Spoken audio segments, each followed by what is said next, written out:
তারা রাজনীতি করতে পারবে কি পারবে না এই প্রশ্নটা আমরা জনগণের কাছে ছেড়েছি।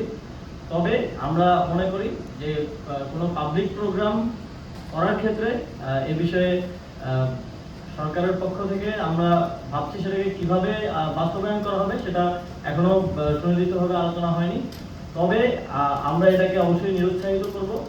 সম্পূর্ণভাবে বিচার করার জন্য আপনারা জানেন সরকার ইতিমধ্যেই ব্যবস্থা নিয়েছে, আইন মন্ত্রণালয় এটা নিয়ে কাজ করছে। মানবতা বিরোধী অপরাধের হিসেবে তাদের বিচার নিশ্চিত করা হবে। গণভবনকে জাদুঘর হিসেবে রূপান্তরের জন্য ইতিপূর্বে পৃথিবীতে আপনারা জানেন যে সাউথ কোরিয়ায় মে 18 মেমোরিয়াল প্রতিষ্ঠা হয়েছিল একটি গণঅভ্যুত্থানের প্রেক্ষিতে, তার স্মৃতিকে ধরে রাখার জন্য। আমরা পৃথিবীতে আরো বিভিন্ন জায়গায় এরকম হয়েছে, সেখান থেকে তাদের যে অভিজ্ঞতা সেটিকে প্রস্তুত করা সেটি নিব।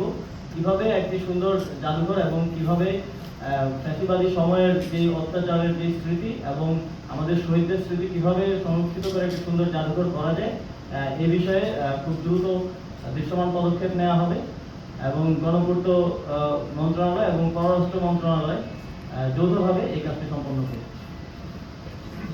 মূলত শ্রমিকদের যে শর্ট টার্ম দাবিগুলো আছে যেগুলো খুব দ্রুত বাস্তবায়নযোগ্য এবং সমাধানযোগ্য, এটি শুধুমাত্র আরএমজি নয়, আরএমজি এবং নন আরএমজি সেক্টর থেকেও মালিক পক্ষকে রাখা হবে এবং দুই সেক্টরেরই শ্রমিক নেতৃবৃন্দকে সেই রিভিউ কমিটিতে রাখা হবে।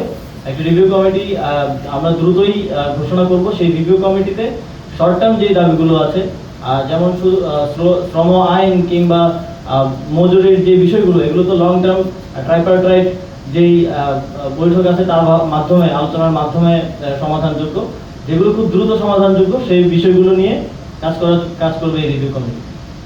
দলের বিচারের ব্যাপারে কোনো সিদ্ধান্ত হয়নি এবং বিচারের যে বিষয়টা সেটা আইন মন্ত্রণালয় দেখছে। আইন মন্ত্রণালয় খুব দ্রুতই একটা সুস্পষ্ট একটা রূপরেখা যে বিচারটা কিভাবে হবে সেটা সবার সামনে উত্থাপন করবে।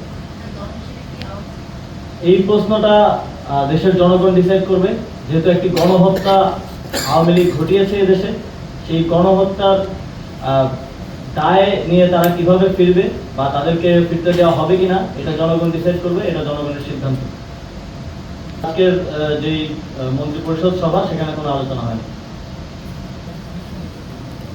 স্বাস্থ্য মন্ত্রণালয় আহতদের চিকিৎসার বিষয়ে সহযোগিতা করছে এবং আপনারা জানেন স্বাস্থ্য মন্ত্রণালয় বৈষম্যবিরোধী ছাত্র আন্দোলন থেকে যারা কাজ করছে তাদেরকে দিয়েও একটা উপকমিটি করে দিয়েছে। এই কার্যক্রম চলমান আছে এবং শহীদদের ব্যাপারে একটি ফাউন্ডেশন করার ঘোষণা ইতিমধ্যেই হয়েছে। সেই ফাউন্ডেশন আপনারা কিছুদিনের মধ্যেই সেই ফাউন্ডেশনের যে স্ট্রাকচার সেটা পেয়ে যাবেন এবং শহীদ পরিবারের সাথেও সাক্ষাতের ব্যাপারে আজকে সিদ্ধান্ত হয়েছে। সেক্ষেত্রে তালিকা প্রণয়ন প্রক্রিয়াধীন আছে, স্বাস্থ্য মন্ত্রণালয় সেই তালিকাটি করছে।